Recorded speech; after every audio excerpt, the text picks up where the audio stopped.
David had been living in the old Victorian house for exactly 3 months when everything changed. It was one of those typical Thursday evenings in late September. The kind where the rain doesn't just fall, it attacks the windows like it's trying to get inside. He was sitting on his couch, scrolling through his phone, half watching some show he wasn't really paying attention to.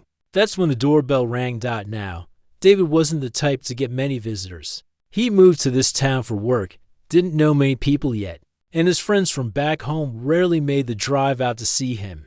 So when that doorbell echoed through the house, his first thought was maybe it's a delivery guy. Maybe someone got the wrong address. He definitely wasn't expecting what came next. He walked to the door and looked through the peephole. There was a woman standing there, early 30s, maybe, dark hair completely soaked, sticking to her face and shoulders. No umbrella, no hood, just standing there in the pouring rain like she didn't even notice it.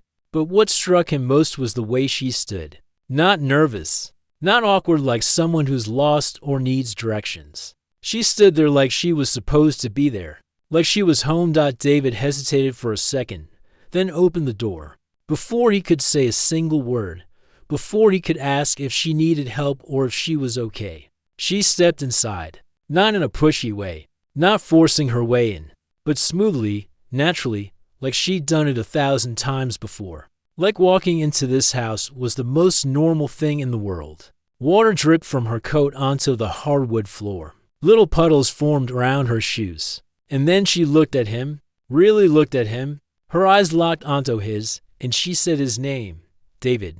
That was it, just his name. But the way she said it, God, the way she said it, it wasn't a question like, "Are you David?" It wasn't a greeting like, "Hi David, nice to meet you." It was something else entirely. Something that made his heart skip a beat and his stomach twist into a knot. She said his name like it meant something, like it was loaded with history and weight and things he couldn't understand, like it was an invitation to remember something he'd forgotten. He stood there frozen, his hand still gripping the doorknob, watching this complete stranger walk further into his living room. She looked around slowly, her eyes moving from the furniture to the walls to the windows. She seemed to be taking it all in, comparing it to something in her mind, like she was checking to see what had changed. "I'm sorry," she finally said, turning back to face him. Her voice was soft but steady. "I should have called first, but I wasn't sure you'd remember me." She paused, searching his face with an intensity that made him uncomfortable. "Do you?" David's mind went into overdrive. He tried to place her face, tried to remember if maybe they'd met at some work event he'd forgotten about. Maybe she was someone from college, maybe a friend of a friend. He went through years of memories, scanning faces from his past, but came up completely empty. Nothing. He had never seen this woman before in his entire life. "I don't think so," he said, trying to keep his voice calm even though his pulse was racing. "I'm sorry, but I don't recognize you." She didn't look surprised. Actually, she looked like she'd expected that answer. She nodded slowly, a sad smile crossing her face. "It's been 15 years, after all," she said. "I'm Claire Patterson. We were neighbors once, a long time ago, when you were 12 years old." The name meant nothing to him. Claire Patterson. He turned it over in his mind, tried to attach it to a face, a memory, anything. But there was nothing there. Just a blank space where apparently something should have been. "Can I sit down?" she asked, gesturing to his couch. "Just for a moment. I know this is strange. I know I should have handled this differently. But I need to talk to you." David found himself nodding. He didn't know why. Every logical part of his brain was screaming at him that this was weird, that he should ask her to leave, that he should at least ask more questions before letting a stranger make herself comfortable in his house. But something in her eyes stopped him, something genuine, something that didn't feel dangerous, just desperate and sad and hopeful all at once. She sat down on his couch, right where he'd been sitting minutes before. She looked smaller now, less confident. Her hands were shaking slightly as she brushed wet hair away from her face. "You really don't remember, do you?" she said quietly. It wasn't really a question. More like she was confirming something she already knew. "Remember what?" David asked, still standing near the door, keeping his distance. The summer, she said. Our summer. 15 years ago. And then she started talking. She told him about a time he barely remembered. A period in his childhood that was fuzzy and unclear in his mind. She said his family had rented a house on Maple Street for a few months. Just a temporary thing while her real home was being fixed after some kind of accident. A fire, she said. His family's house had caught fire, and while it was being renovated, they'd lived on Maple Street. Now that part, David did remember. Vaguely, there had been a fire when he was a kid. He remembered the smell of smoke, remembered staying somewhere else for a while. But the details were blurry, like trying to remember a dream from years ago. Claire said her family had lived in the house right next door. She was 17 that summer. He was 12, and according to her, they'd spent every single day together. 3 whole months. She talked about swimming in some creek behind an old mill, about climbing trees and exploring abandoned buildings, about staying up late talking about life and dreams and all the things kids talk about. When summer feels endless, she made it sound beautiful, like something out of a movie, to kids from different ages who became best friends, who promised to stay in touch, who meant something to each other. But David felt nothing, no recognition, no flash of memory. It was like she was describing someone else's life, someone else's summer, not his. I'm sorry, he said again, feeling genuinely bad about it. I don't remember any of that. I remember living somewhere else for a bit, but I don't remember you. I don't remember a neighbor girl or swimming or any of it. Something broke in her expression. Her eyes got wet, though whether it was from tears or just the rain still dripping from her hair. He couldn't tell. I thought you might not, she whispered. Then she reached into her bag, a worn leather thing that looked like it had seen better days. She pulled out a small wooden box. It was carved with initials, DM and CP. The carving was rough, clearly done by amateur hands. But careful, done with time and attention. You made this, she said, holding it out to him. You spent 2 weeks carving it. You gave it to me the day before your family moved back to your regular house. You said you'd come back for it someday. That you'd come back for me. David stared at the box. The initials were his, DM David Miller. But he had no memory of making it. No memory of giving it to anyone. Claire opened the box. Inside were photographs. Dozens of them. Old ones, the kind printed on actual photo paper, edges slightly yellow with age. She handed him the stack. David looked through them slowly. And there he was. 12 years old, gap-toothed grin, sunburned nose, wearing clothes he vaguely remembered owning. In every photo, he was with a teenage girl. Long dark hair, big smile, freckles across her cheeks. They were at a swimming hole, in a treehouse, sitting on a porch, riding bikes. In every single picture, they looked happy. They looked like friends. Like real, genuine friends.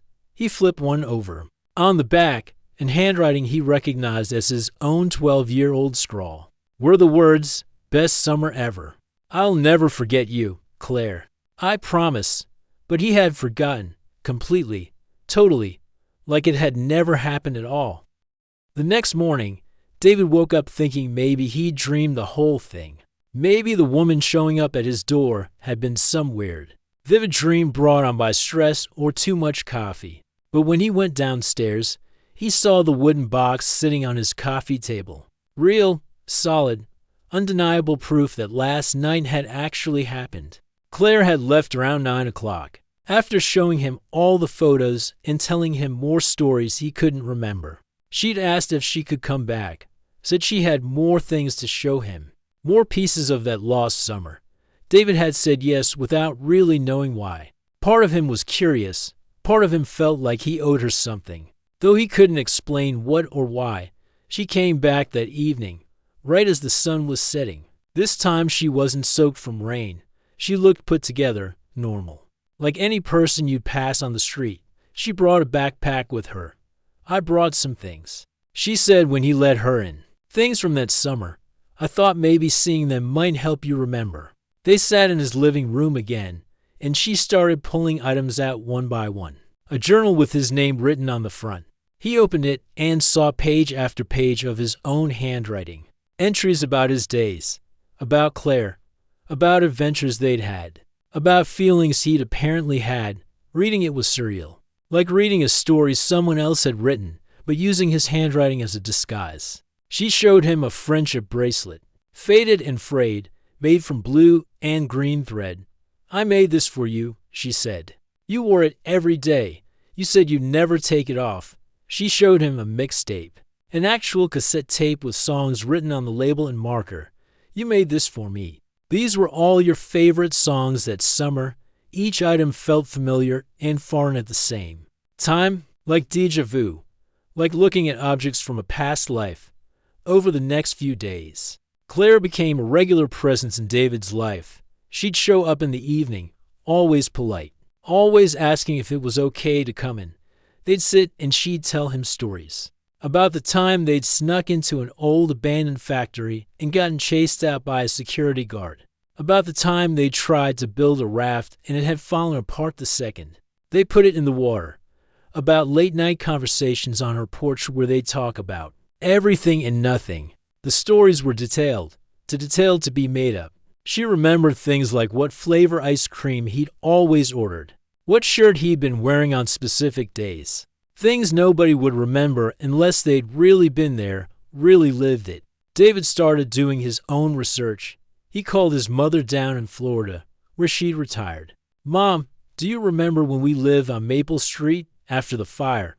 His mother's voice brightened. "Oh, yes, that was a strange time. 3 months in that rental house. You were so upset about leaving your friends behind, but then you adjusted. Why? Was there a neighbor girl? A teenager? Did I hang out with her? There was a pause, you know?" "There was. I remember now. You spent that whole summer with her. What was her name? Claire, I think. You two were inseparable. You were absolutely heartbroken when we moved back home. Cried for days. And then what? Then you just stopped talking about her. Stopped mentioning her name. It was like you decided to forget the whole thing. Your father, and I thought it was just how kids process things. You moved on." But David didn't think he'd just moved on. Something about this felt different, deeper. He started searching through old documents in his parents' storage unit, boxes of stuff from his childhood they'd never thrown away. He found medical records, appointments with a doctor he didn't remember seeing, a pediatric therapist.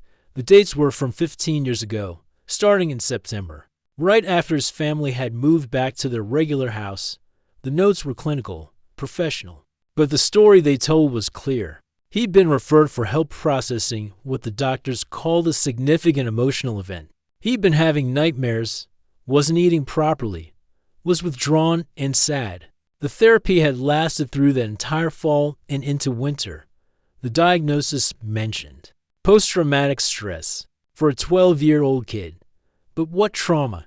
If the summer had been as perfect as Claire described, what had traumatized him so badly that he needed months of therapy and apparently had blocked out the entire experience? He asked Claire about it the next time she came over. "What happened at the end of that summer? Why did I need therapy?" She got quiet, looked away. "It was hard saying goodbye," she said softly. "Hard for both of us. But it was just goodbye. Kids say goodbye to friends all the time. They move. They change schools. They don't usually need therapy for it. Everyone processes things differently." She said, still not meeting his eyes. "Claire, what aren't you telling me?" She stood up. "I should go. It's getting late. Claire, I'll see you tomorrow, David." And she left, leaving him with more questions than answers. This became a pattern. He pushed for information about why the summer had ended the way it did, why his brain had locked away these memories so completely, and she'd deflect, change the subject, or leave. But she always came back the next day, always stepped through his door with that same quiet confidence, always said his name like it meant something more than just a name. David couldn't let it go. He started having dreams, not memories exactly, but fragments. A treehouse, a girl's laugh, the feeling of summer sun on his skin, the taste of cherry popsicles, and underneath it all, a feeling of dread, of something coming, something ending. He went back to the medical records, read them more carefully. There were notes from his mother, things she'd reported to the therapist. David keeps saying she promised she'd be okay. Who promised? Claire. Promised what? The more he dug, the more pieces he found, but they didn't fit together into anything that made sense. It was like trying to complete a puzzle when someone had thrown away half the pieces. Meanwhile, Claire kept coming, kept bringing reminders of their summer, a rock they painted together, a photo of them at a county fair, a birthday card he made for her. His friends started noticing. Who's the woman who keeps coming to your place? His coworker asked after seeing Claire leave one evening. Just someone I knew as a kid. David said, she doesn't look like just someone from the way she looks at you. That night, David couldn't sleep. He lay in bed staring at the ceiling, trying to force his brain to remember, to break through whatever wall it had built around those 3 months. There was something there, something important, something his 12-year-old self had needed to forget in order to survive. Sunday morning, David woke up with a decision made. He was going to Maple Street. He was going to see the actual place where all of this had supposedly happened. Maybe being there would trigger something. Maybe seeing it with his own eyes would help him understand. He drove across town, following directions from his phone. Maple Street was in an older neighborhood, the kind where trees lined the sidewalks and houses had big front porches. It felt familiar in a way he couldn't explain, like his body remembered even if his mind didn't. He found the house his family had rented. It was painted blue now instead of whatever color it had been back then. A different family lived there. Their car was in the driveway, kids' toys scattered across the front yard. The house next door, where Claire had supposedly lived, was white with black shutters. Well-maintained, quiet, but David wasn't interested in the houses. Claire had mentioned a treehouse. She talked about it multiple times. An old treehouse in the woods behind the properties where they'd spent hours together. If that treehouse was still there, if it was real, maybe there'd be something in it, some clue. He walked around the back of the properties, trying not to look suspicious. There was a small stretch of woods, not very deep, but enough to feel separate from the neighborhood. And there it was, the treehouse, weathered, boards gray with age, but still standing, still attached to the massive oak tree that held it up. David looked around to make sure nobody was watching, then climbed. The ladder rungs were old but solid. He pulled himself up onto the platform, and his heart started beating faster. The inside of the treehouse was small, maybe 6 feet by 6 feet. There were old cans that had probably held food or drinks at some point, a faded blanket in the corner, and on the walls, carved into the wood, were words. He saw their initials first, DM plus CP carved inside a wonky heart. The carving was definitely done by a kid. The letters were uneven, some deeper than others, but below that were other carvings. A timeline of sorts, June, July, August, all carved in the same handwriting. His handwriting. And below those, in letters that looked more frantic, more desperately carved, were words that made his blood run cold. She's leaving. She's sick. She promised she'd get better. David sat back hard, his back hitting the treehouse wall. She's sick. That's what he carved. That's what 12-year-old him had been dealing with. His hands shaking. He pulled out his phone and started searching. Claire Patterson and the name of the town. Then he added obituary to the search. The results loaded slowly. And then there it was. Claire Marie Patterson. Born April 12th. Died September 3rd, 15 years ago. Age 17. After a brave battle with leukemia. Survived by her parents and younger brother. Memorial service at Grace Community Church. David read it 3 times. 4 times. 5 times. The words didn't change. Claire had died 15 years ago. The same month his family had moved back to their house. The same time he'd started therapy. The same time he'd apparently decided to forget everything about that summer. She hadn't just been his friend. She'd been dying. And 12-year-old him had watched it happen. Had been friends with a girl who was sick, who was getting sicker, who had promised she'd get better but hadn't. And when she died, it had broken something in him. Broken it so badly that his mind had locked the entire summer away. But if Claire had died 15 years ago, then who had been coming to his house? who had been showing him photos and telling him stories and saying his name like it meant everything. David climbed down from the treehouse on shaky legs. He got in his car and drove home too fast, his mind racing. He needed answers. He needed to understand what was happening. When he got back to his house, she was there, Claire, sitting on his front porch like she'd been waiting. She stood up when she saw him, and the look on her face told him she already knew. She knew he'd figured it out. "You went to the treehouse," she said. Not a question, a statement. "You're dead," David said. The words sounded insane coming out of his mouth. "You died 15 years ago. I found your obituary. I saw it. You had leukemia. You died right after my family moved." Claire nodded slowly. "I did. Then what are you?" David's voice cracked. "What is this? Am I losing my mind? Are you a ghost? Am I hallucinating?" She walked closer to him. In the daylight, he could see it now. The way she was just slightly translucent. The way the sun didn't quite hit her right. The way she didn't cast a proper shadow. "I'm a memory," she said softly. "I'm a piece of the past that never got properly laid to rest. I'm what happens when grief gets buried so deep it can't find its way out. That doesn't make sense. Does it have to? You call me back, David. Maybe not on purpose. Maybe not consciously. But when you moved into this house, you call me back. This house?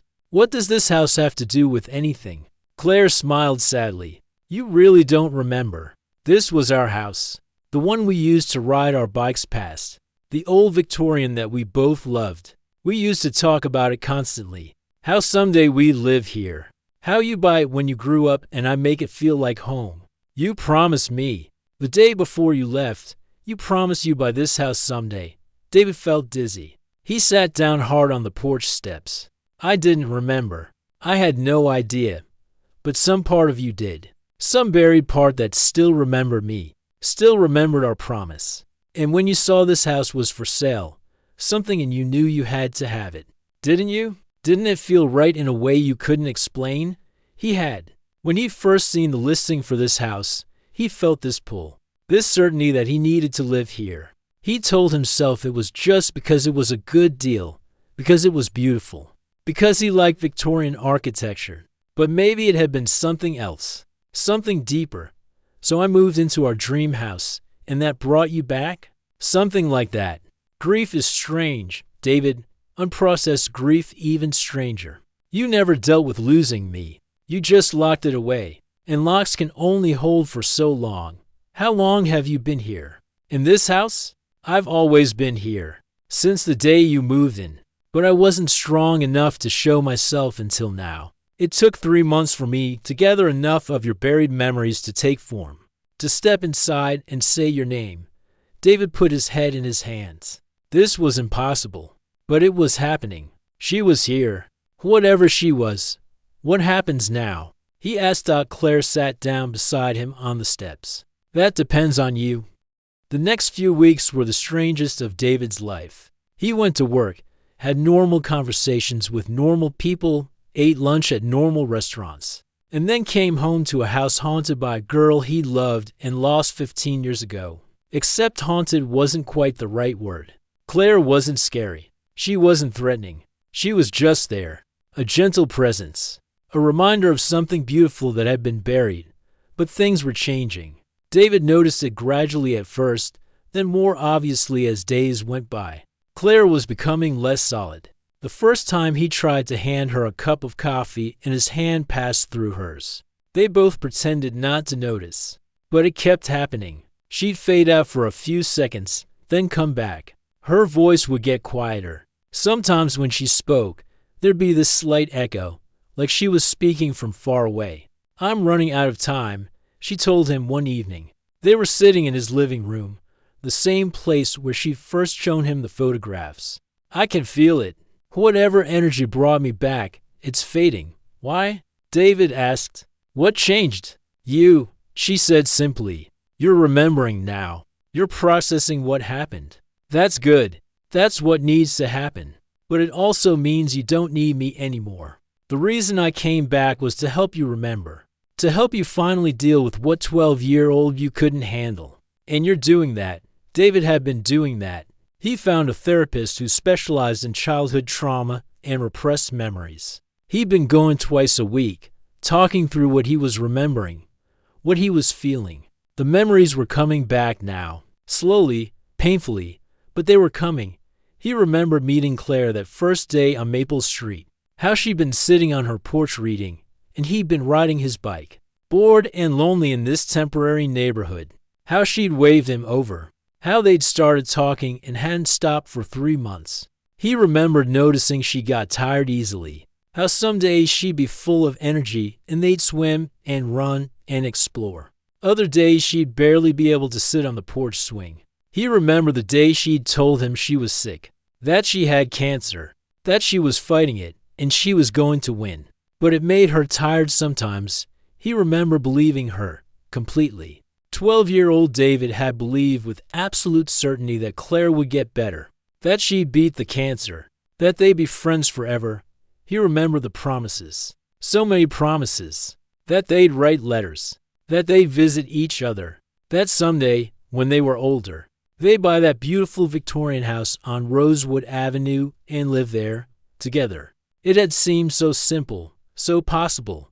He remembered the last day, packing up the rental house, Claire sitting on her porch, thinner than she'd been at the start of summer, a scarf wrapped around her head, the wooden box he'd carved for her, pressed into her hands. "I'll come back for this," he'd told her. "I'll come back for you." She'd smiled and said, "I'll be waiting." But she hadn't been able to wait. 2 weeks after his family moved, she was gone. "I didn't even get to say goodbye," David said, his voice thick. "Not really. My parents didn't tell me right away that you died. They were trying to protect me. By the time they told me, it had been a week. Your funeral had already happened. Everything was already over, and I just broke." Claire reached out like she wanted to hold his hand but couldn't quite make contact. "You were 12. You weren't supposed to have to deal with that, but I didn't deal with it. I just buried it. Forgot everything. Forgot you. How could I forget you, Claire? You were so important to me. The mind protects itself however it can. There's no shame in that." But David felt shame. Deep, heavy shame that he'd forgotten her, that he'd moved on with his life while she'd stayed frozen at 17, that it had taken 15 years and the supernatural haunting for him to even remember she'd existed. Other strange things started happening. David's friends began asking about the woman they'd seen at his house. He'd show them the old photographs, the ones Claire had brought that first night. But when his best friend looked at them, he frowned. "These are just pictures of you." His friend said, "No, look, there's Claire. Right there."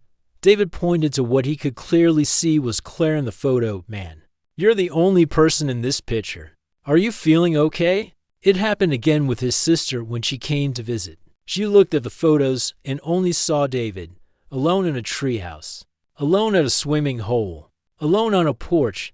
"I think you need more sleep," his sister said, concerned. David realized that Claire existed in some space between real and not real. He could see her. He could interact with her. But maybe he was the only one who could. Maybe she was visible only to him because she was made from his memories, his grief, his buried pain. "Am I making you up?" he asked her one night. "Are you just in my head? Does it matter?" She responded, "I'm here. You're here. We're finally dealing with what we should have dealt with 15 years ago. Does it matter how?" Maybe it didn't.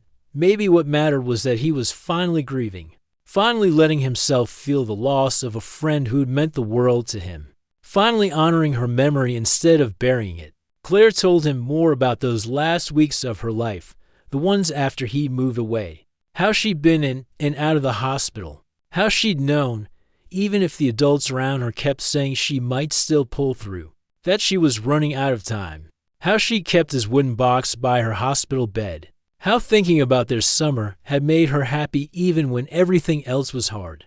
"I wasn't scared," she said. "Not of dying. I was sad. Sad that I wouldn't get to do all the things I wanted to do. Sad that I wouldn't get to see you grow up. But not scared. You were 17 and you were dying. You had every right to be scared. Maybe. But I chose not to be. I chose to be grateful instead. Grateful for the summer we had. Grateful for the time I got. Grateful that my last summer was so perfect. David felt tears on his face. He didn't bother wiping them away. I'm so sorry I forgot you, he whispered. I'm not, Claire said. You were a kid. You survived the only way you knew how. And look, now you're finally remembering. Now you're finally letting yourself feel it. That's all I wanted. That's why I came back. I don't want you to go, David said, even though he knew she had to. I know, but I have too. And you know that too. She was right. He did know. Claire wasn't supposed to be here. This wasn't her time anymore. She'd already had her time, and it had been cut short, and that was a tragedy. But keeping her here, in this in-between space, wasn't honoring her. It was holding her back. November came with cold winds and early darkness. The house felt different now, less haunted, more peaceful. Claire was there less and less. Sometimes days would go by without David seeing her. When she did appear, she was barely visible, more like a suggestion of a person than an actual presence. He finished going through all his memories, had talked about them in therapy, had cried about them, had finally properly grieved for the girl who'd been his best friend for one perfect summer. His therapist said he was doing remarkable work, that processing childhood trauma as an adult was difficult but necessary. David had also learned more about the house, the Victorian on Rosewood Avenue. It turned out Claire's family had been looking at buying it the summer before she died.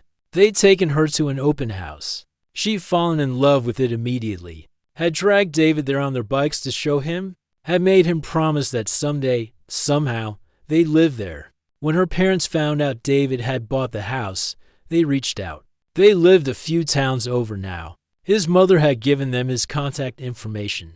They invited him over for coffee. Meeting them was surreal. They were older now, grayer, but he could see Claire and her mother's smile. They showed him more photos. Claire as a little girl, Claire in middle school, Claire in the hospital, still smiling despite everything. They gave him letters she'd written but never sent. Letters addressed to him. We found these after she passed, her mother said. We weren't sure if we should try to find you. You were just a child. We didn't want to traumatize you more than you already had been. But Claire would want you to have them now. David read the letters later, alone in his house. Claire had written about their summer, about how much his friendship had meant to her, about how being with him had made her feel normal. Not sick, not dying. Just a 17-year-old girl having the best summer of her life with her best friend. In the last letter, dated just days before she died, she wrote, I hope you forget me for a while. I hope you get to be a kid without carrying this grief around. But someday, when you're older and stronger, I hope you remember. I hope you remember our summer and smile. I hope you remember that I loved you. Not in a romantic way, though who knows, maybe we would have gotten there if I'd had more time. But I love you as a friend, as someone who made my last summer perfect. Thank you for that. Thank you for not treating me like I was fragile. Thank you for just being my friend. David cried reading that letter. But they were good tears. Healing tears. It was a Thursday evening in late November when Claire appeared for what they both knew would be the last time. The weather had turned cold. David had a fire going in the fireplace. He'd been expecting her, somehow, had felt all day that tonight would be the night. She appeared in the doorway, barely visible, more like a trick of the light than a person. But he could see her smile. Hi, he said. Hi, she said back. They sat together, not talking much. There wasn't much left to say. They'd said it all over the past weeks. He'd remembered everything now, had processed it, had honored her memory, had finally done what 12-year-old him hadn't been able to do. Thank you, David said finally, for coming back, for helping me remember, for giving me the chance to properly say goodbye. Thank you for keeping your promise, Claire said. Her voice was so quiet now, like a whisper carried on wind. You did buy the house. You did come back. Even if you didn't know why, I know why now. Good. The fire crackled. The house settled round them with its old house noises. Outside, leaves blew across the yard. Are you scared? David asked. Of what comes next? No, Claire said, and she sounded sure. I wasn't scared at 17, and I'm not scared now. Whatever comes next, it'll be okay. I'm ready. I'm not ready to let you go. Yes, you are. You've been ready for weeks now. You just didn't want to admit it. She was right. Again, he was ready. It still hurt, but it was a different kind of hurt now. Not the sharp, panicky hurt of loss, but the gentle, sad hurt of saying goodbye to someone you love. The kind of hurt that means you got to have something beautiful, even if it couldn't last forever. Claire stood up, or tried to. She was so faded now that it was hard to tell if she was standing or sitting or anything at all. Goodbye, David, she said. Goodbye, Claire. She smiled one last time. And then she reached out, and for just a second, just the briefest moment, he felt her hand on his cheek. Really felt it. Solid and warm and real. She touched his face the way she had that very last day on her porch 15 years ago. A gentle goodbye. Live a good life, she whispered. Fall in love. Make new memories. Be happy. That's what I want for you. That's all I ever wanted. I will, he promised. I will. And then she was gone. Really, truly gone. David felt it. The house felt different immediately. Lighter. The presence that had been there for months, so gentle he'd almost gotten used to it, was just gone. The air felt normal again. The rooms felt like just rooms. David sat by the fire for a long time that night. He thought about Claire, about their summer, about the girl who'd made him promise to buy a house and had somehow, impossibly, helped him keep that promise, about loss and grief and memory and love. He thought about how strange it was that we carry people with us. Even when we forget them, they're still there, somewhere deep inside, shaping who we become. Claire had been with him for 15 years even when he couldn't remember her. She'd been in the back of his mind when he chose to be kind to strangers, when he decided to become a teacher because he wanted to make a difference in kids' lives, when he felt drawn to this house without understanding why. The next morning, David woke up feeling different. Lighter, maybe, or maybe just more complete. Like a missing piece had been found and properly placed, and now he could move forward. He kept the wooden box she'd given him on his bookshelf, kept the photographs in a special album, kept her memory alive, but in a healthy way now. Not buried, not repressed, just remembered, honored, cherished. He still lived in the Victorian house on Rosewood Avenue. Their house.